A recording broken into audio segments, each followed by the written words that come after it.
웨스트민스터 소요리 문답은 이 모니터 스피커 좀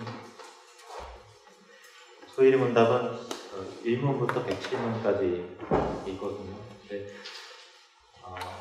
1부와 2부로 나눠져 있습니다. 1부는 38문까지 돼 있고 하나님의 만에서 믿어야 될 바에 대한 내용이고요. 2부는 39문부터 107문까지 하나님께서 우리에게 원하시는 바, 우리 행동의 어떤 규례들, 그 내용들에 대해서 살펴봤는데, 지난번까지 그 1부까지 다 마쳤기 때문에 한번 좀 복습하는 시간을 좀 갖고 있습니다. 지난주에는 다 못하고 중간까지 했는데 이어서 보도록 하겠습니다. 17문을 좀 보시면, 이 타락은 인류에게 어떤 상태에 이르게 하였습니까? 같이 읽으시겠습니다. 이 타락은 인류에게 죄와 비참함에 이르게 하였습니다. 18문요. 인간이 타락한 상태에서의 죄악됨은 어떤 것들이 있습니까? 시작. 인간이 타락한 상태에서의 죄악됨은 아담의 첫 선죄의 죄책, 원인의 결핍, 그리고 보통 원죄라고 불려지는 아담의 전 본성의 부패와 아울러 그 원죄로부터 나오는 모든 실제적인 문제가 있습니다. 죄책이라는 말은 보통 여러분들 보통 쓰시나요? 죄책? 여기 보니까 아담의 첫 범죄의 죄책 이렇게 돼 있는데 죄책이라는 말 보통 쓰시나요? 많이 안 쓰시죠, 일반적으로. 죄책감에 대해서는 그 용어는 익숙하시죠, 죄책감. 죄책감이라는 건 뭐죠? 죄에 대한 그 책임을 느끼는 감정을 죄책감이라고 그러잖아요. 죄를 졌는데 그거에 대한 우리 양심이 그 책임이 져야 된다는 양심이 그 가운데 발동을 하기 때문에 마음 가운데 죄책감이 들면 그 책임져야 된다는 마음 때문에 괴롭고 아프고 그렇잖아요. 그러면 죄책이라는 것은 그런 거예요. 감정적 요소를 빼고 죄에 대한 책임, 죄에 대해서 그 결과를 지는 것, 그것을 신학적인 용어로 일반 법정 용어로 죄책이라고 합니다. 그 원의의 결핍, 하나님께서 우리를 의롭게 하나님 형상을 따라 우리에게 의를 넣어주셨는데 타락 이후에 그 의가 없어졌다라는 거죠. 결핍되어 있다. 그리고 보통 원죄라고 불려지는 아담의 전 본성이 부패, 우리가 원죄를 가지고 다 태어나게 됩니다. 그리고 원죄를 가졌기 때문에 죄인이기 때문에 죄를 지을 수밖에 없는 필연적인 어떤 그런 결과, 자기 스스로 짓는 것들이 실질적인 범죄, 자범죄.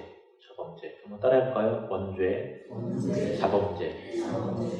그래서 아까 이제 난예배 때도 가정 안에서 일어나는 그런 일들이 왜 그런가 하면 우리가 원죄를 다 가지고 있기 때문에 그 누구나 예외 없습니다. 누구나 예외 없이 원죄를 다 가지고 있기 때문에 발생되는 그 필연적인 그 악과 어떤 이기적인 부분들과 그 다툼과 그런 것들이 그 가장 사랑하는 그 구성원 내에서도 일어날 수밖에 없는 그런 거죠. 그러니까 개개인이 난리가 났네요. 각각 개개인이 뭐를 잘못했기라기보다도 우린 인간의 됨됨이 자체가 그럴 수밖에 없는 거예요. 그러니까 이 신학을 가지고 있다는 것이 굉장히 중요해요. 그러면 인간에 대한 이해의 폭이 좀 넓어져요. 그러니까 이런 신학적인 기초가 없으면 야, 사람이 어떻게 그럴 수가 있지? 막 이렇게 이해가 안 가는 거예요. 근데 우리가 그런 원죄 때문에 인간은 그럴 수밖에 없는 존재라는 것을 인식을 하면 그 사람에 대한 또 우리 교우들 관계라든가 가족 구성하려는 이해의 폭이 훨씬 더 넓어져요. 원래 그럴 수밖에 없다는 것을 우리가 다 알고 있는 나 또한 마찬가지고요. 그런 자범죄가 있죠. 19문을 보시면 다음에요.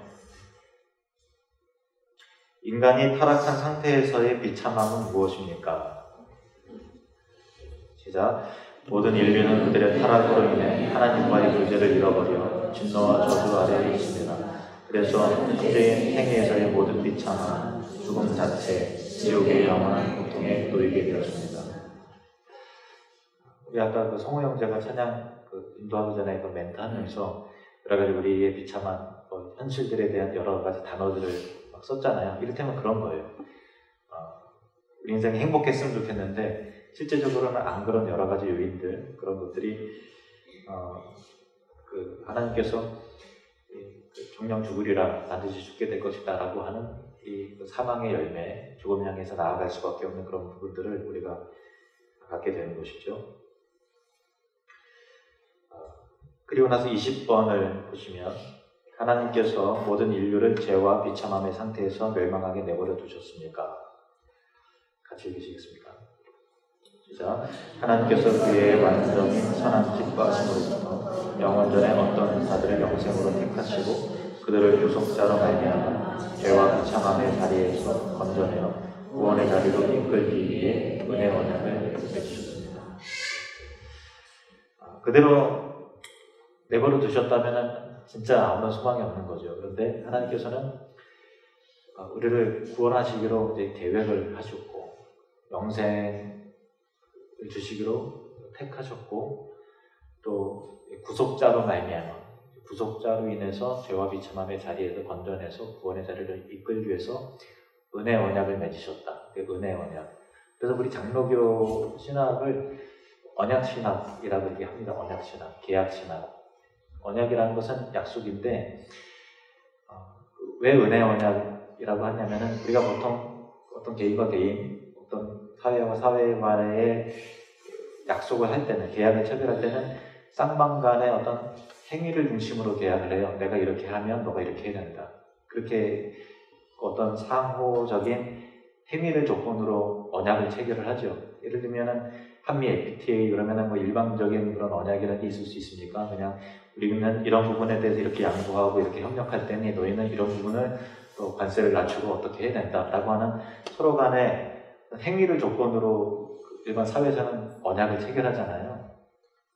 처음에 이 선악과의 그 열매도 일종의 행위 언약이었어요. 너희가 먹는 날 반드시 죽게 될 것이다. 그러니까 순종해야 된다. 그러나 일반 사회에서의 행위 언약과는 좀 다른 게 그 생명의 언약이에요. 왜냐하면 그 행위를 지킴을 통해서 하나님께서 주시려고 하는 본심은 그 아담으로 하와로 하여금 좀 더 그 인간다운 자유의지를 통한 어떤 그 고귀한 윤리와 도덕과 하나님을 사랑하는 것이 그 어떤 죄의 가능성이 차단된 상태에서 기계적인 사랑과 행위가 아니라 자율적인 부분이 있어야만 그 행위 자체가 고상하기 때문에 그렇게 되는 것이죠.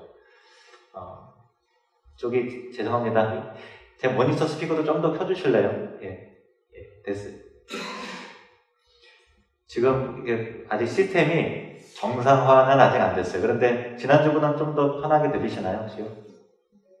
아니에요? 잘 안 들리세요? 좀 나요? 다행이네요. 박수만 장로님이 좋아졌다 그러면 진짜 좋아질 거예요.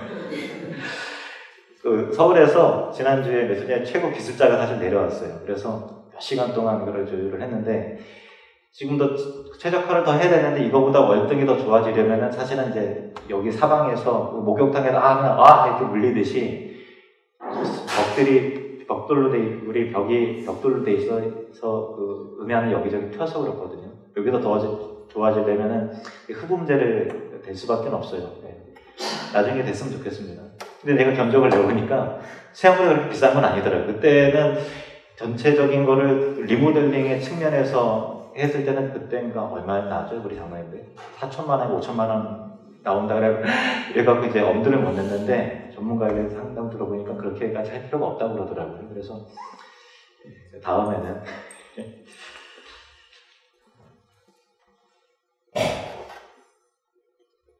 마이크 얘기하다가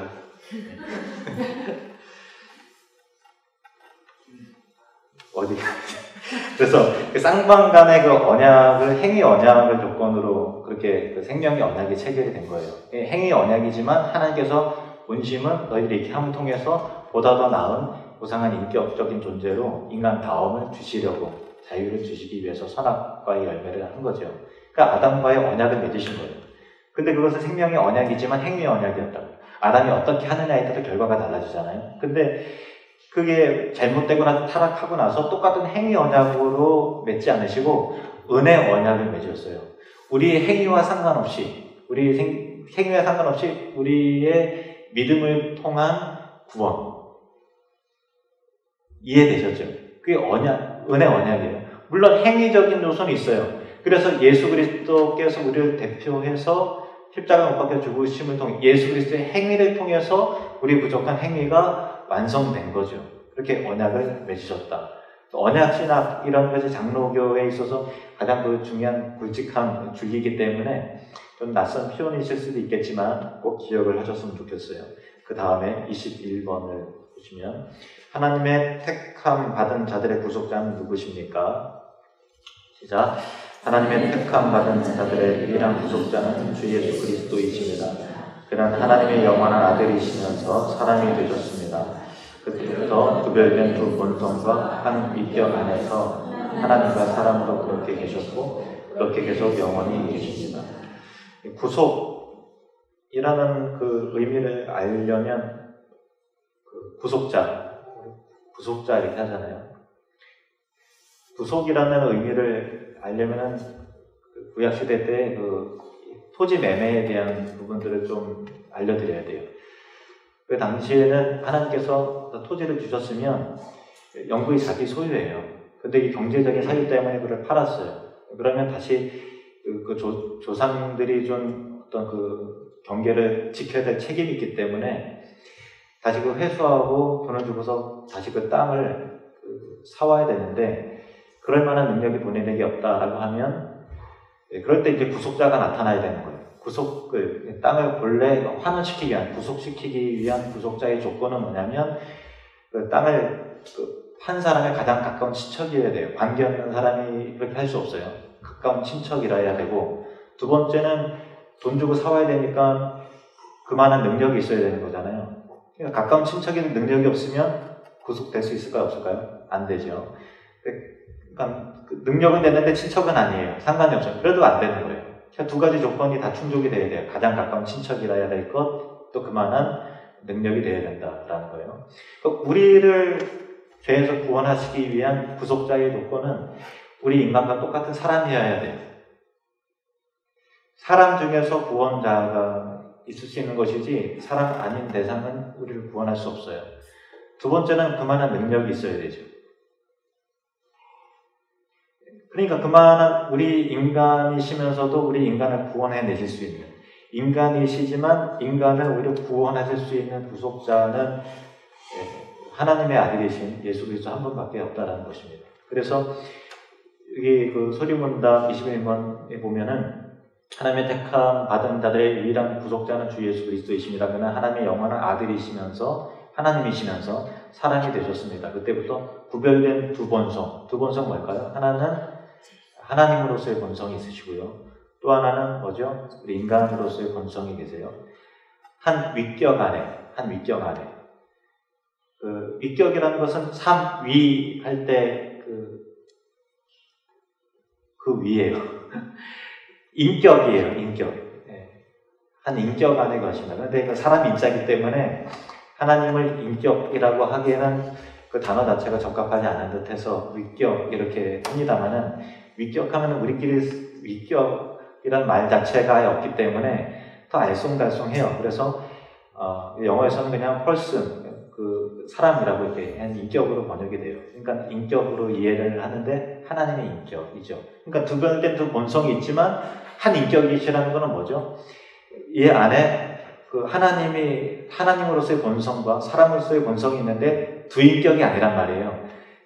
예수님 안에서 하나님이 사람에게 서로 이야기를 주고받거니 하는 어떤 분열된 상태에서 있는 그런 게 아니라 하나의 위격 안에 두 본성으로 계시기 때문에 하나님과 사람으로서 그렇게 계셨고 그렇게 계속 영원히 계시다라는 거죠. 그러니까 하나님 나라 완성돼서도 예수님께서는 여전히 두 본성이 계신 거예요.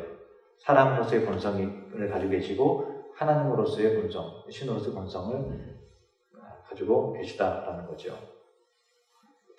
그 다음에 보십시오. 얼른 빨리 넘어가야 돼요. 오늘은 다 끝내야 되는데 22번을 보시면 하나님의 아들이신 그리스도께서 어떻게 사람이 되셨습니까? 시작. 하나님의 아들이신 그리스도께서 자신에게 참된 몸과 지각인의 영혼을 취하사 성령의 권능으로 동정녀 마리아에게 잉태되어 탄생하심으로 사람이 되셨습니다. 그러나 죄는 없으십니다. 그 다음에요.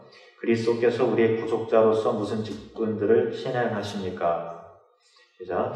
그리스도께서 우리의 구속자로서 선지자와 제사장과 왕의 직분을 그의 낮아지신 신분과 높아지신 신분 두 상태에서 실행하십니다. 예수님께서 우리를 구원하시기 위해서 그리스도라는 말 자체가 기름 부음을 받은 자라는 것이죠. 기름 부음을 구약시대에는 누구에게 기름을 부어서 그 직분을 세운가 하면은 선지자 그리고 제사장 왕 세 직분에게 기름 부으셨는데 예수님께서 그렇게 기름 부음 받은 자로서 우리를 구속해 나가시는데 선지자적인 제사장적인 왕의 직분을 행하시는데 낮아지신 신분 비하라고 하고 높아지는 신분 승비라고 합니다. 이렇게 실행하신다라는 거죠. 이 내용들을 차례로 좀 보겠습니다. 24번을 보시면 그리스도께서 어떻게 선지자의 직분을 행하십니까?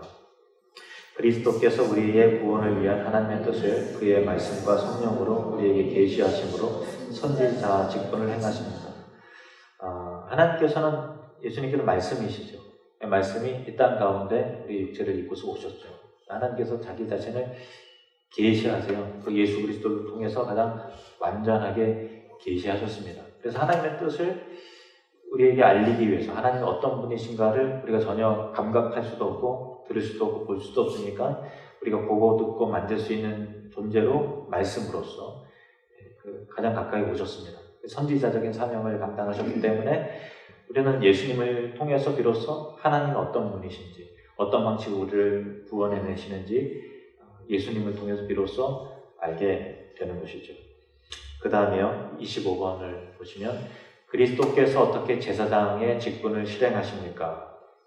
자, 그리스도께서 하나님의 공의를 만족시키시고 하나님과 우리를 화목하게 하시려고 자신의 단번에 희생 제물로 드리심으로 우리를 위해 지속적으로 중보하심으로 제사장 직분을 실행하십니다. 구약의 제사장과 예수님께서 그 제사장 직분과의 큰 차이가 있어요. 첫 번째는 제사장은 양을 잡아서 또 염소나 송아지를 잡아서 제물로 드렸는데 예수님께서는 자기 자신을 제물로 하나님께 드리셨죠. 이 차이가 있고요. 또 한 가지는 제사장 스스로가 죄인이기 때문에 자기 자신을 위해서도 그 제사를 드렸어야 됐어요. 자기 자신을 위해서도. 예수님께서는 자기 자신을 위해서 제사 드릴 필요가 없죠. 그리고 제사장은 계속 이제 죄인이잖아요. 자범죄가 계속 있기 때문에 제사를 단번에 드리는 건 한 번 드리는 것이 아니라 매년 계속해서 드려야 되는 그런 거예요. 예수님께서는 단번에 완성을 시키셨어요. 그래서 구약에 나온 제사장보다 더 진정한 제사장적인 사명을 감당하셨다는 것입니다. 그 다음에 26번을 보시겠습니다. 그리스도께서 어떻게 왕의 직분을 실행하십니까? 그리스도께서 우리를 자신에게 복종시키시고 우리를 다스리시고 보호하시고 그와 우리의 모든 대적들을 제어하시고 정복하심으로 왕의 직분을 실행하십니다. 구속을 이루셨을 뿐만 아니라 우리를 지금도 어제나 오늘이나 내일이나 영원토록 우리를 다스리시잖아요. 예수님께서 다스리시는 나라를 천국, 하나님 나라, 그의 나라 이렇게 합니다. 그래서 우리가 예수 그리스도를 믿는다는 것은 그분은 나의 주님으로, 왕으로, 그리고 나의 그리스도로, 구속자로서 우리가 믿는 거예요. 그래서 예수를 믿는다는 것은 왕의 다스림과 그 권세 앞에 우리가 복종하고 순종해 나가야 될 책임이 있는 것이죠. 순종을 조건으로 구원하신 것은 아니라 행위 언약이 아니라 은혜 언약입니다. 순종한 것을 보시고 우리를 구원해 내신 것은 아니나 은혜 언약으로 우리에게 영생을 선물해 주셨지만 우리가 예수를 믿는 때 그분이 나의 왕이심을 믿기 때문에 우리 예수 그리스도의 주되심을 인정하고 순종해 나가는 거룩한 삶을 살아야 된다라고 하는 그런 것입니다. 27번을 보시겠습니다. 그리스도의 낮아지심에는 어떤 것들이 있었습니까? 그리스도의 낮아지심에는 비천한 환경 안에 태어나셔서 율법 아래 복종하시고 지상 생애의 비참함들과 하나님의 진노와 십자가의 저주의 죽음을 겪으시고 장사되어 사망의 권세 아래 3시 동안 머무신 것이었습니다. 예수님께서 인간으로 태어나셨을 때 우리 인간으로서 겪어야 되는 모든 고초와 아픔과 질고를 다 겪으셨어요. 그냥 비천한 자리에 오셨고 또 그 율법 아래에 태어나셨고 법을 만드신 분이시지만 법 아래에 계셨죠. 이 세상에 우리가 겪는 모든 그런 것을 다 겪어내셨기 때문에 우리를 긍휼히 여겨주시고 우리를 체휼하시는 분이시고 우리의 아픔을 아시는 분이십니다. 게다가 하나님의 진노를 받아서 십자가의 그 저주의 죽음을 겪으셨어요. 어떤 영혼과 육체의 분리뿐만 아니라 하나님과의 본질적 의미에서 단절을 겪으셨어요. 그래서 나의 하나님이여 나의 하나님이여 어찌하여 나를 버리셨나이까 그렇게 외치셨고 또 그 지옥의 고통을 겪으셨죠. 그만큼 낮아지신 것입니다. 그것을 비하라고 하죠. 28번을 보시면 그리스도에 높아지시면 어떤 것들이 있습니까? 시작. 그리스도에 높아지시면 사흘 만에 죽은 자 가운데서 다시 살아나신 것과 하늘로 올라가신 것과 하나님 아버지 우편에 앉아 계신 것과 마지막 날에 세상을 심판하러 오시는 것이 있습니다. 부활 그리고 승천 그리고 이제 보좌에 계시고 재림주로서 오시는 그런 그 높은 위치로서 높아지심을 통해서 우리의 구원을 더욱더 확실하게 완성시켜 나가십니다. 그것을 승비라고 합니다. 29번을 보시면 우리는 그리스도가 이루신 구속에 어떻게 참여할 수 있습니까? 시작.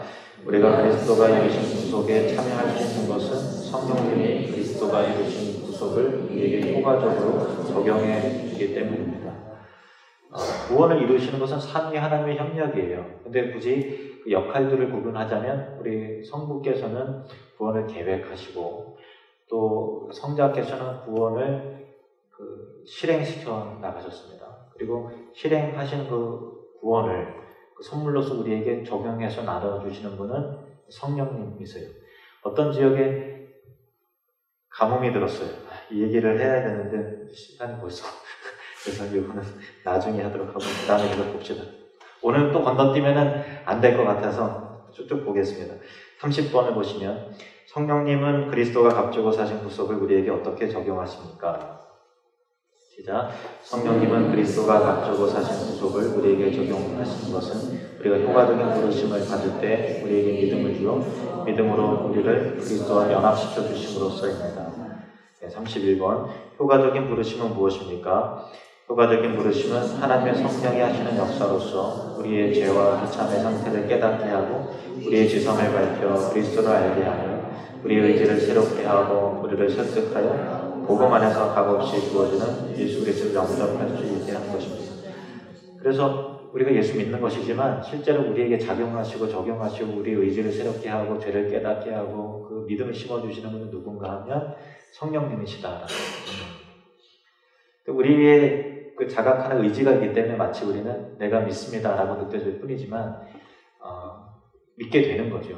어떻게 보면 32번을 보시면 효과적인 부르심을 받은 사람은 이 세상에서 어떤 유익을 얻습니까? 쉽게 말하면 예수 믿는 자가 어떤 복이 있느냐라는 것이죠. 시작.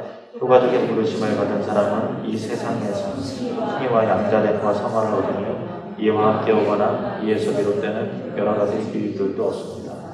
우리가 예수님 믿으면 뭐가 좋아 하면 우리가 보통 뭐 건강하고 만사형통 이렇게 이런 식으로 이렇게 그렇게 하지만은 엄밀히 말하면은 이 세상에서 하나님의 의롭다움 칭의 의롭다움을 받고 하나님의 자녀가 되고 거룩해져 가고 그와 함께 오는 여러 가지 유익들을 같이 온다 받는다. 이것이 예수 믿는 자의 복이다라는 것이죠. 33번 칭의는 무엇입니까? 시작. 칭의는 하나님이 값없이 주시는 은혜의 행위로서 우리 모든 죄를 용서해주고 우리를 하나님 앞에서 의롭게 여겨 받아주시는 것입니다. 이는 오직 그리스도의 의를 우리에게 돌려주신 덕분이며 칭의는 믿음으로만 받습니다. 여기에 칭의는 하나님이 값없이 주시는 은혜의 행위 이렇게 돼 있어요. 그러니까 구원은 은혜로 받고 의롭다함을 받는 건 은혜로 받는 것이지만 값없이 주시지만 하나님의 행위가 있는 거예요. 그런 면에 있어서 예수 그리스도께서 우리의 대표자가 되셔서 대신 죄값을 치르셨다는 것은 예수 그리스도의 행위에 의해서 값없이 주시는 은혜를 믿음으로 거저 받는 그런 것이죠. 값을 치른 것이죠. 그래서 칭의는 그런 것입니다. 실제로 우리가 의로워지는 건 아니에요. 의롭다고 인정을 받는 거죠. 34번 양자됨은 무엇입니까? 시작. 양자됨은 하나님이 값없이 주시는 은혜의 행위로서 우리를 수요 중에 들게 하셔서 하나님의 자녀로서의 모든 특권을 누리게 하시는 것입니다. 여기 보면 또 은혜의 행위, 우리에게서는 은혜지만 하나님께서는 행위다라는 거예요. 우리를 자녀 주시는 행위다라는 거죠. 우리를 수요 중에 들게 하셨다라고 하는 그 수요라고 하는 것은 택하신 자의 정확한 무리가 있다라는 거예요. 그냥 아무나가 아니라 우리를 딱딱 집어서 택하셨기 때문에 그 수요의 정확한 숫자 안에 우리가 다 들어와 있는 거예요. 그래서 모든 특권을 누리게 하시는 거죠. 하나님을 아빠라고 부를 수 있게 되었습니다. 35번을 보시면 성화, 거룩하게 하심은 무엇입니까? 시작. 성화는 하나님이 값없이 주시는 은혜의 사역으로서 우리의 전 인격이 하나님의 형상에 따라 새롭게 되는 것이며 점점 더 죄에 대하여는 죽고 의에 대하여는 살게 되는 것입니다. 앞서서 칭의, 하나님의 은혜의 행위, 양자됨, 하나님의 은혜의 행위 이렇게 나오는데 성화는 값없이 주시는 은혜의 사역 이렇게 나오죠. 왜 그런가 하면 그 행위는 하나님께서 단번에 주셨다는 것을 강조하기 위한 것이고 사역이라고 하는 지속적인 하나님의 행하심이라는 그런 측면으로서 그렇게 강조하고 있는 거예요. 그러니까 칭의와 양자됨은 단번에 이루어진 거예요. 그 칭의적인 측면에서 여러분은 이미 의롭습니다. 하나님 보시기에 아무런 흠과 죄가 없으시고 이미 하나님의 자녀이십니다. 단시간에 단번에 이루어진 일이고요. 성화는적인 측면에서는 진행형적이죠. 하나님께서 계속해서 우리를 거룩하게 빚어가시고 전인격적으로 주님을 닮아갈 수 있도록 하게 하신다라는 거죠. 그래서 성화는 시간이 걸리고요. 계속 변화가 돼요. 그러나 지상에서 완성될까요? 완성되진 않아요. 완성되진 않습니다. 아까 낮에 찬양할 때 다 고백 못해도 나 고백하리라, 다 닮지 못해도 나 닮아가리라 그러잖아요. 나 닮지 못해도, 다 닮지 못하지만 계속해서 닮아가려는 그 과정과 진행 방향이 있는 거잖아요. 그것이 바로 성화죠. 거의 다 왔습니다. 36문을 보시면 이 세상에서 칭의 양자된 성화와 함께하거나 이에서 비롯되는 여러 가지 유익은 무엇입니까? 시작. 이 세상에서 칭의 양자된 성화와 함께하거나 이에서 비롯되는 유익은 하나님의 사랑을 확신하고 양심이 평안하며 성령 안에서 기뻐함과 죽는 순간까지 계속 은혜 안에서 자라며 보호되는 것입니다. 아멘. 하나님의 자녀가 되고 의롭다함을 받고 또 거룩해지면서 얻게 되는 여러 가지 그 복들은 하나님의 사랑을 확신한다는 거예요. 구원의 확신은 바로 하나님의 사랑에 대한 확신이에요. 하나님은 날 절대 버리지 않아. 아이들이 부모한테 야단 맞아도 부모님과 자식과의 관계가 깨어지리라고는 전혀 생각을 안 하잖아요. 그러니까 계속 이제 말을 계속 안 듣는 거죠. 부모님의 사랑을 전혀 의심을 안 하니까. 그러니까 그게 어린아이 같은 믿음인 거예요. 자기가 이제 참 잘못했어도 하나님은 우리 아버지니까 난 당연히 천국 가는 거지 라는 그 뻔뻔함이 그게 믿음인 거예요. 그게 우리 옆 사람에게 뻔뻔해지시기 바랍니다. 네. 좀 아이러니한데 그게 믿음인 거예요. 하나님의 사랑을 의심하지 않는 거죠. 왜냐하면 내 연약함과 죄의 크기보다 하나님의 은혜의 크기가 훨씬 크다라는 것에 대한 그 신뢰가 있는 거예요. 그게 바로 구원의 확신인데 기계적인 의미에서 아무런 생각 없이 난 구원받았어 라는 게 아니라 하나님의 사랑을 안다라고 하는 측면에서의 구원의 확신인 거예요. 무슨 뜻인지 아시죠? 객관식에서 1번 난 천국 간다라고 해서 아무런 생각 없이 양심이 갇혔던 나 천국 가지 라는 기계적인 대답으로서의 구원의 확신이 아니라 아무리 생각해도 하나님이 나를 너무나 사랑하셔 라고 하는 하나님의 사랑을 깊이 아는 과정을 통해서 얻게 되는 확신과 그 사랑의 확신, 그것이 바로 올바른 구원의 확신인 것이죠. 그래서 양심이 평안하고 죄책감이 죄에 대한 책임과 그 감정이 예수 그리스도 안에서 없어지게 되는 거죠. 과거에 묶여있기보다도 자유해지는 거죠. 성령 안에서 기뻐하고 죽는 순간까지 계속 은혜 안에서 자라요 또 보호되는 것입니다. 37번 보시겠어요? 37번